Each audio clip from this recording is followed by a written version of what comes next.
My name's Eli. I'm 34, and I guess you could say I've always been the responsible sibling. Not the favorite, not the rebel, not the golden child, just the one who showed up on time, paid my bills, and remembered everyone's birthday. I work in finance, live alone, and don't really make a fuss about much. My family? Well, they're loud, close-knit in that performative way, and very good at pretending everything's just peachy while sweeping real problems under the rug. I've always been sort of adjacent, involved, but not embraced. The kind of guy you invite to weddings but never asked to be in the photos. Growing up, my brother Mason was the star. Charismatic, reckless, and always getting himself into some kind of trouble, but somehow he always landed on his feet. He had this smug charm that my parents ate up like candy. Even when he dropped out of college, blew through 2 jobs, and ended up moving back home at 28, they still defended him like he was the second coming of Einstein. I, on the other hand, paid my own way through school, held down the same job for over a decade, and helped cover part of their mortgage when Dad's hours got cut.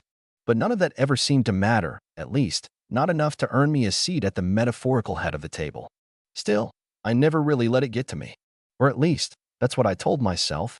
I kept my head down, sent the checks, replied to the texts, showed up for holidays, and smiled through the small jabs that always came dressed as jokes. Eli, you're so serious. Loosen up, man. It's just a party. Oh, we figured you'd be busy. You're always working. I took it in stride. I guess part of me hoped that if I just kept showing up, one day I'd be seen as part of the family, not just the one funding it from the background. That illusion shattered last fall. It started with a dinner. Mason had just gotten engaged to a woman named Brooke, who my mom had already dubbed an absolute angel, and my parents decided to throw a big celebratory dinner at this swanky rooftop restaurant downtown. Not the kind of place they could usually afford, which, in hindsight, should have tipped me off. I got a call from my mom a few weeks before. Eli, sweetheart, she said in that syrupy tone she uses when she wants something, we'd love it if you could make it to Mason and Brooke's engagement dinner. It's going to be such a special night. Of course, I said without hesitation. Just send me the details. And if it's not too much trouble, she added, lowering her voice, we were hoping you might help with the reservation. Just to hold it, we'll pay you back, obviously. I should have known right then that we'll pay you back meant I'd never see that money again. But like always, I agreed. I called the restaurant, booked a private space for 20 people, and gave them my card for the deposit. I didn't mind. Not really. It was Mason's night. And maybe, just maybe, this time I'd feel like I was truly a part of it. The night of the dinner, I showed up right on time, 7 o'clock sharp. I had on a dark navy suit, freshly pressed shirt, new cufflinks I'd been saving. I brought a nice bottle of champagne for the couple and even printed out a custom card with their initials. When I got to the rooftop, the hostess gave me a small nod and gestured toward the private section. I took a breath and walked in. The space was beautiful, string lights overhead, floral centerpieces on each table, a soft jazz band playing in the corner. And there they all were. My parents, Mason, Brooke, her family, a few of their friends. Everyone already had drinks in hand, laughing, talking, clinking glasses. I smiled and walked over, expecting at least a nod of recognition. Instead, Mason turned to me with that familiar smug grin. Oh hey, he said, barely glancing at the champagne in my hand. Glad you made it. Then he pointed toward a fold-out chair set off to the side, next to a trash bin, no less. Sorry, this table's for family only, he said, with mock sympathy. But there's a spot for you right over there. I actually blinked. I thought he was joking. I looked at our mom, who just gave me that tight-lipped smile she uses when she doesn't want to get involved. Dad chuckled awkwardly and raised his glass. Brooke didn't even look up. And then, as if on cue, a few people laughed. I stood there for a second too long. I wanted to say something, anything, but my throat closed up. My ears were hot. I felt like I was 13 again, left out of a group photo at a cousin's wedding because I didn't fit the aesthetic. So I walked to the chair, set my bottle beside me on the floor, and sat down alone. I didn't even take my coat off. The waiter came by and asked if I was with the party. I nodded silently. He didn't ask any more questions. Just handed me a glass of water and moved on. I sat there for almost 2 hours while they laughed, toasted, opened gifts. I watched my brother give this long speech about how lucky he was to be surrounded by his closest people. I watched my mom tear up when Brooke called her the best future mother-in-law a girl could ask for. No one even asked if I wanted to order. Eventually, dessert came out, some kind of elaborate layered cake with edible gold flakes. The band played a slow tune.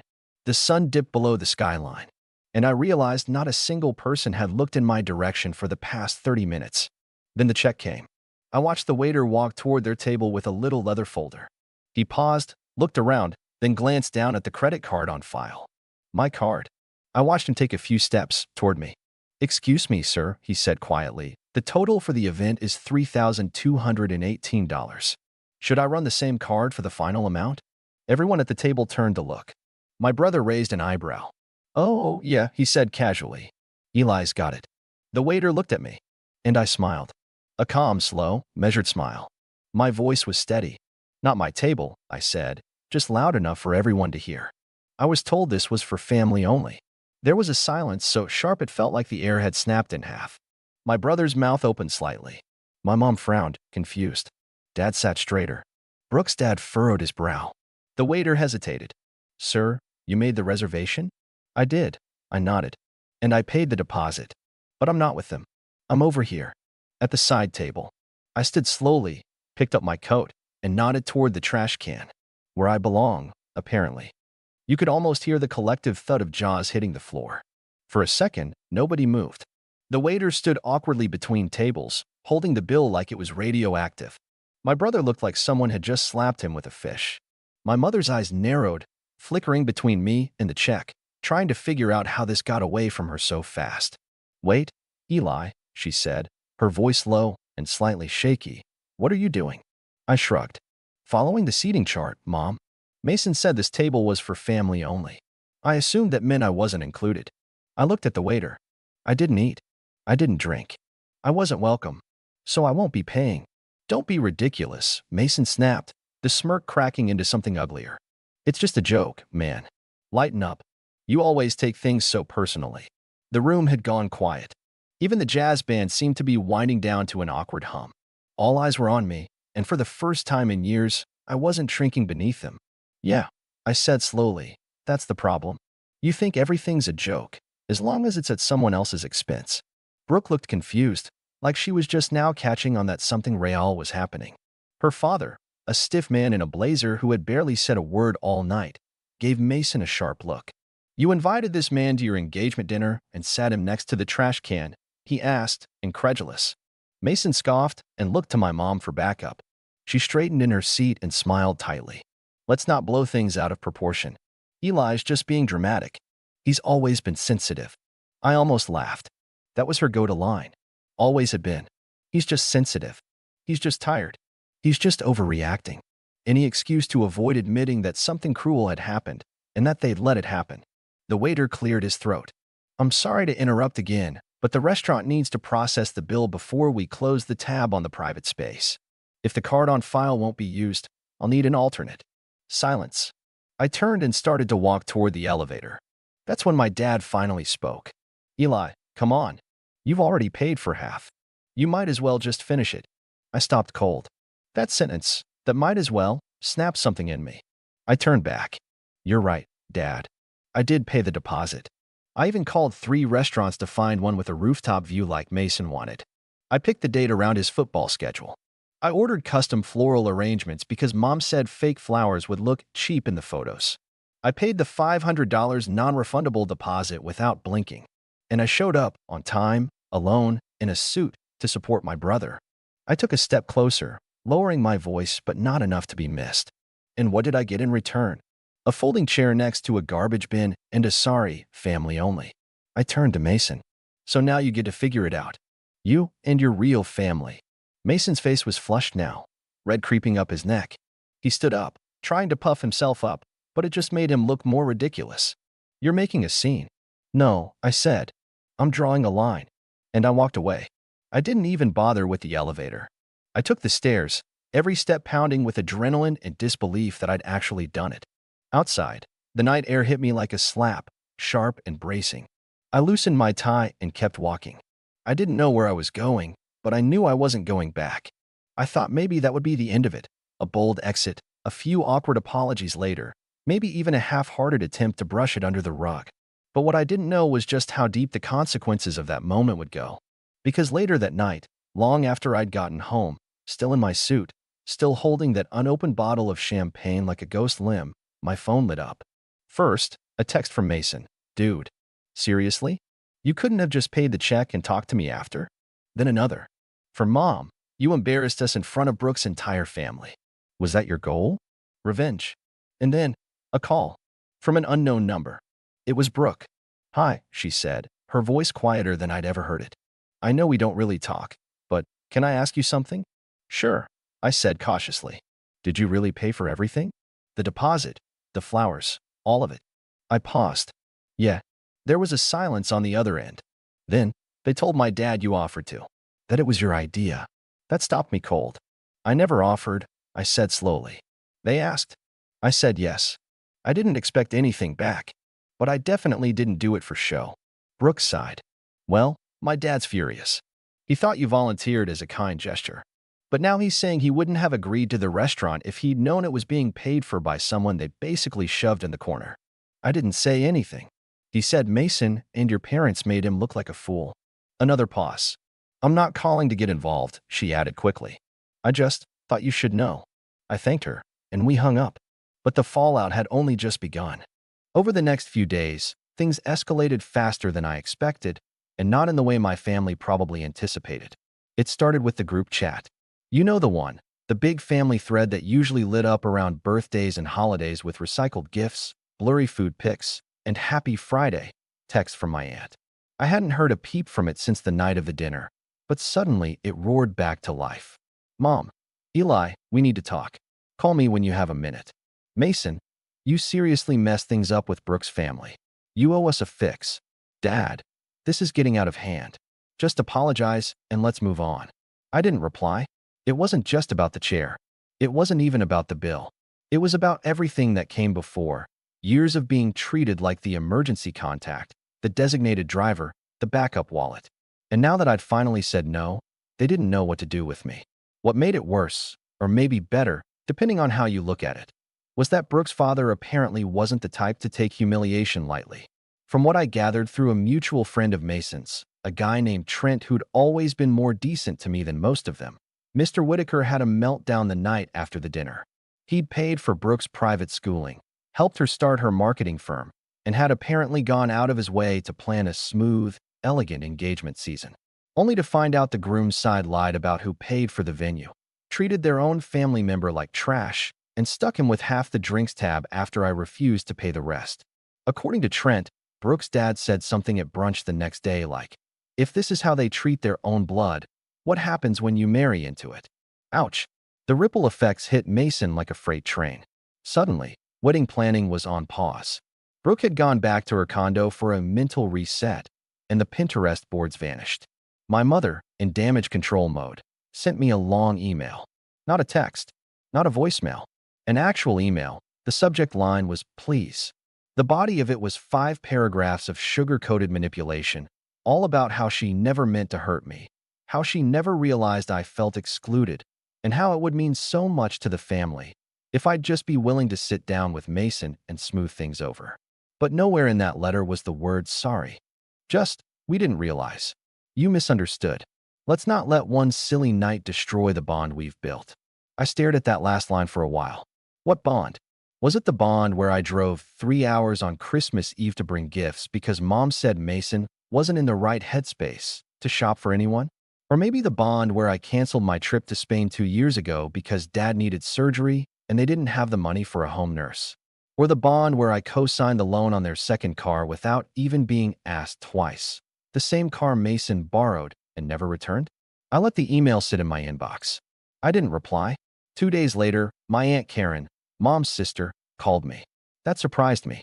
She wasn't exactly warm and fuzzy, but she was sharp. A no-nonsense businesswoman who ran her own interior design firm and always had this air of barely concealed judgment. I hadn't spoken to her in over a year. Eli, she said, I heard about the dinner. Of course you did, I said, trying to keep the sarcasm out of my voice. I'm not calling to scold you, she said quickly. I just want to say good. About time someone shook the tree. That caught me off guard. She sighed. Look, I know how your parents are. Always brushing things under the rug. Always pretending things are perfect. But they've leaned on you too much for too long. And Mason? He's always gotten away with treating you like some kind of side character. I appreciate that, I said quietly. But why now? Because now the Whitakers are involved, she said, her voice dry. And your mom's panicking. She called me yesterday and asked if I'd be willing to talk some sense into you. I raised an eyebrow. And what did you say? I told her you didn't need sense, you needed space. And that maybe it's time they learned how to function without using you as scaffolding. That was the first time I felt like someone in my family actually saw me. Not as a checkbook, not as a punching bag, just as a person. Later that night, I got another text, this time from Mason.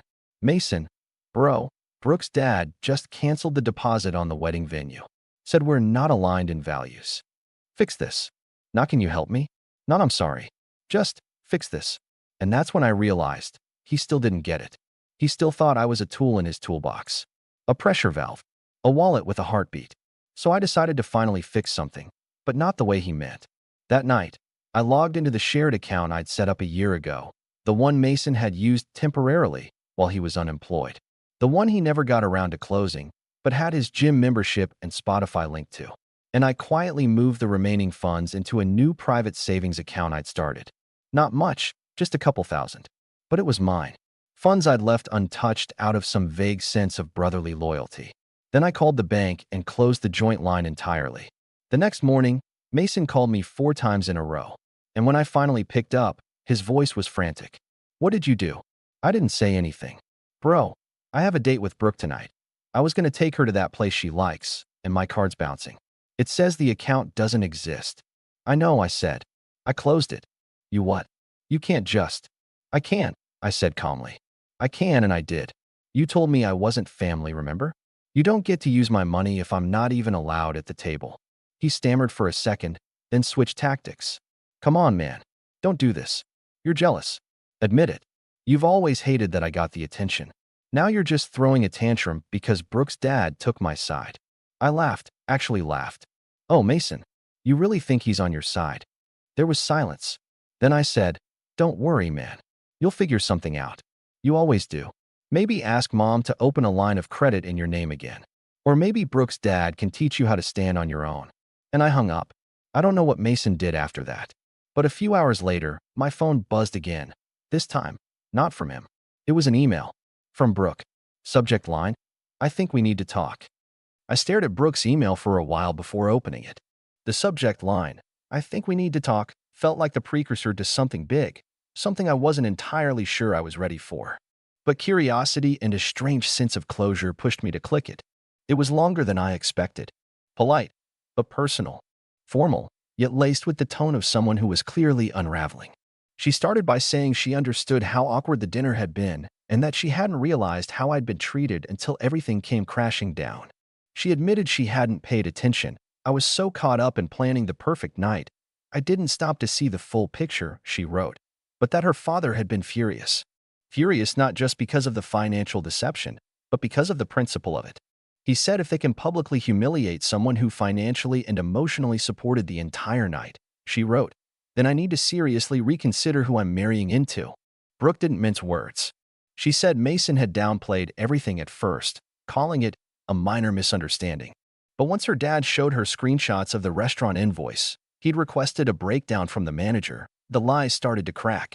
Mason had told her I insisted on paying, that I didn't want to sit at the main table because I was introverted, that I'd left early because I had a work emergency. But once I talked to the waiter myself, yes, I called the restaurant, she wrote, the story fell apart completely. Then came the part one didn't expect. I ended the engagement last night. I blinked. She explained that it wasn't just the dinner, that the whole situation had pulled back the curtain on behaviors she'd previously excused. The casual entitlement, the way Mason talked about me behind my back, the way her concerns were constantly minimized. He kept saying you were overreacting, she said, but honestly, you're the only one who reacted with any dignity. She ended the email with a short note. I'm not writing this to pit myself against Mason or to drag you into drama. I just wanted you to know. I see it now, and I'm sorry I didn't see it sooner. I sat there for a long time, rereading it. Not because I didn't believe it, but because I wasn't used to being believed. The next few weeks were oddly quiet. The family group chat died out completely. Mason tried calling twice more, but after I didn't answer, he stopped. I learned through the grapevine that he'd moved back in with her parents. Brooke returned the ring. Her dad sent out an official cancellation notice to the wedding venue and vendors. A few of Mason's old friends dropped off the map entirely. Apparently, some of them had been riding his coattails to Brooke's connections. I thought that would be it, that it would all just settle into silence. But then one Sunday morning, I got a knock on my door. It was my mom. She stood on my front porch in a long cardigan, holding a Tupperware container of lasagna like it was a peace offering. Her eyes were puffy, her makeup thin. I didn't say anything, just opened the door a crack and waited. "I brought you dinner," she said. I didn't reach for it. I just wanted to talk. No excuses. That part surprised me. I let her in. She sat at my kitchen table like she used to when I was a kid, same nervous fingers, same forced smile. But this time, no passive aggressiveness. "No, you're just tired." "No, he didn't mean it." She cleared her throat. "I owe you an apology." I crossed my arms. "Just one." Her face tightened, but she nodded. "Fair. Probably more than one." She took a breath. "I didn't see it. Not because it wasn't there, but because I didn't want to see it. Mason's always been loud. He takes up space. And you never asked for anything. You just did. You handled things. You showed up. I guess. We started treating you like a safety net. Something we assumed would always be there. That's the thing about safety nets," I said. "People only look at them when they're falling, never when they're climbing." Her lip trembled. She looked down at her hands. "Your father and I were wrong. We let Mason get away with too much. We let him treat you like less." I stayed quiet. "I know I can't undo that. I know a lasagna and a sorry won't fix years of imbalance. But I just wanted you to know, I see it now. And I'm sorry." I watched her for a moment. For the first time in my life, she wasn't dodging or deflecting. She wasn't defending Mason. She wasn't telling me to lower my voice or get over it. She was just sitting there, owning it. I nodded slowly. "Thank you." We didn't talk for long after that. She left the lasagna. I walked her to the door. She didn't ask me to forgive Mason. She didn't ask me to call him. She just said, "Take care of yourself," and drove off. After that, things didn't magically repair, but they didn't get worse either. My parents started sending individual messages instead of group ones. Short ones. Respectful. My mom invited me to Thanksgiving in a few months, only if you feel up to it, she said. I haven't decided if I'll go. Mason, from what I hear, is back to working part-time at some startup he hates. Living rent-free. Avoiding eye contact with mirrors, probably. He hasn't reached out again. And I'm okay with that. As for me, I started doing more with my time. I took that postponed trip to Spain. I bought myself a new set of noise-canceling headphones. I read books on boundaries, on family dynamics, on quiet strength. I even started seeing a therapist. And not because I was broken, but because I realized healing doesn't come from waiting for someone else to say sorry. It comes when you look at your own reflection and say, you deserved better. And you gave it to yourself. So no, I didn't pay the bill that night. But I finally cashed in years of silent debt. And for the first time in my life, I'm not sitting next to the trash can. I'm at my own table. And that table is enough.